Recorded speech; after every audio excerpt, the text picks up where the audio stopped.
यवतमाळ जिल्ह्यातील पांढरकवडा इथं कृषी सेवा केंद्र चालकांनी बेमुदत बंद आंदोलनाचा इशारा देत आजपासून दुकान बंद ठेवली आहेत।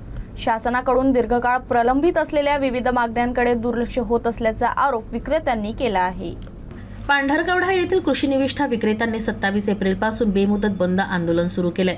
राज्यातील प्रलंबित मागण्यांकडे शासन दुर्लक्ष करत असल्याचा आरोप करत हा निर्णय घेण्यात आला।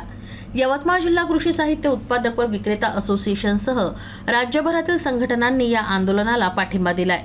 बियाणे, खतं आणि कीटकनाशकांच्या विक्री संदर्भातील विविध अडचणी गेल्या अनेक वर्षांपासून प्रलंबित आहेत। खताच्या पुरवठ्यातील लिंकिंग पद्धत रद्द करणं, अवैध बियाण्यांवर कारवाई तसंच तपासणी प्रक्रियेत बदल या प्रमुख मागण्या करण्यात आल्या आहेत। यासोबतच विक्रीवरील मार्जिन वाढवणं आणि प्रलंबित देयकं तातडीनं अदा करण्याची मागणी करण्यात आली आहे। या बंदमुळे खरीप हंगामाच्या तोंडावर शेतकऱ्यांना बियाणे आणि खतांच्या उपलब्धतेबाबत अडचणी निर्माण होण्याची शक्यता आहे। मात्र शेतकऱ्यांच्या दीर्घकालीन हितासाठी हा निर्णय घेतल्याचं विक्रेता संघटनांनी स्पष्ट केलंय।